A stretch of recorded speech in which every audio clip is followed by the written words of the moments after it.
Have you ever pondered about the intriguing phenomenon of undesigned coincidences among the Gospels, which also may be termed confirmatory coincidences of the Gospels, and how it gives the ring of truth to the Gospels? An intriguing question, isn't it? Today, we delve into this fascinating concept that has been stirring minds and hearts for nearly 200 years now. Much of this material for Undesigned Coincidences was originally published by John James Blunt in his book, The Veracity of the Gospels and Acts, in 1829, which was later republished with large editions under the title Undesigned Coincidences. Professor Timothy McGrew of Western Michigan University has lectured fairly extensively on the subject of undesigned coincidences, and you can find many of his lectures on YouTube. Moreover, his wife, Dr. Lydia McGrew, who has a PhD in English, has in 2017 published an updated treatment of this subject titled Hidden in Plain View, Undesigned Coincidences in the Gospels and Acts. I will provide a link to some of his videos and to her book in the description of this video. Undesigned coincidences is a term that may seem complex at first glance, but is actually a simple and profound concept. These are many subtle consistencies found within these different accounts that were not deliberately planned or arranged. They occur when two separate passages of Scripture in different Gospels unknowingly support each other, providing a more comprehensive understanding of an event or teaching. In short, undesigned coincidences support the claim that each of the Gospels must have been written by independent eyewitnesses of actual events recorded therein, and that the Gospels cannot possibly be works of fiction as is held by skeptics, or that the Gospels are simply copied from one another, as is widely held today by many liberal scholars of the New Testament. Let me paint a picture for you. Imagine two people narrating an event from their perspectives. The stories might differ in details, but there will be certain elements that overlap.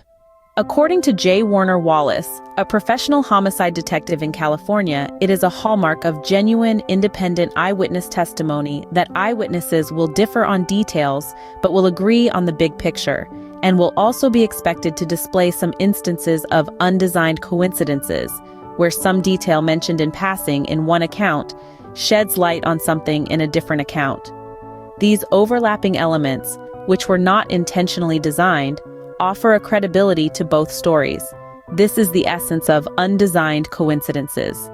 As an argument for the historical veracity of the Gospels, the case is at its strongest when taken as a cumulative whole, which is to say, the more examples you have of undesigned coincidences between the Gospels, then the more evidence you have that the Gospels cannot be works of fiction, as is held by skeptics of the New Testament, or that they were simply copied from one another, as is held by many liberal scholars of the New Testament, but that the Gospels must have originated by actual independent eyewitnesses of the historical events recorded therein.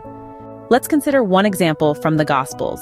In the Gospel of John, we read about a casual comment by Jesus to Philip about the feeding of the 5,000. However, it isn't until we read the Gospel of Luke that we understand why Jesus addressed Philip specifically. It was because Philip was from Bethsaida, the location of the miracle. This is a perfect example of an undesigned coincidence. John doesn't explain why Jesus spoke to Philip, but Luke unknowingly fills in the detail, giving us a more complete picture. There are many, many more examples of these undesigned coincidences in the Gospels which provide the ring of truth for the veracity and reliability of the Gospels, and even for the Bible as a whole, than can be accounted for if the Gospels were merely works of fiction, as is held by skeptics, and or if the different Gospels were merely copied, as is held by many liberal New Testament scholars. It's as if the truth resonates like a perfectly tuned bell when these independent accounts harmonize so well. They lend substantial credibility to the claim that the Gospels are indeed written by independent eyewitnesses, and strengthen the faith of believers that the Gospels are indeed accurate testimonies of the events recorded therein. In summary, undesigned coincidences are unintentional consistencies between different accounts that lend credibility to the stories. They're like pieces of a puzzle that, when brought together, provide a more complete and coherent picture. They are not contrived or deliberately arranged, but occur naturally, adding to the authenticity of the accounts. The ring of truth is the resonance that is felt when these coincidences align, Much like the sound of a bell that's been perfectly tuned, it's a metaphorical affirmation of the truth of the Gospels, a testament to their authenticity. So the next time you read the Gospels, pay attention to these undesigned coincidences. You might find that they bring a new depth of understanding, a new appreciation for the authenticity and the ring of truth that they provide. It's a fascinating journey, one that reveals the intricate beauty and profound truth of the Gospels. And remember, truth, like a perfectly tuned bell, always resonates.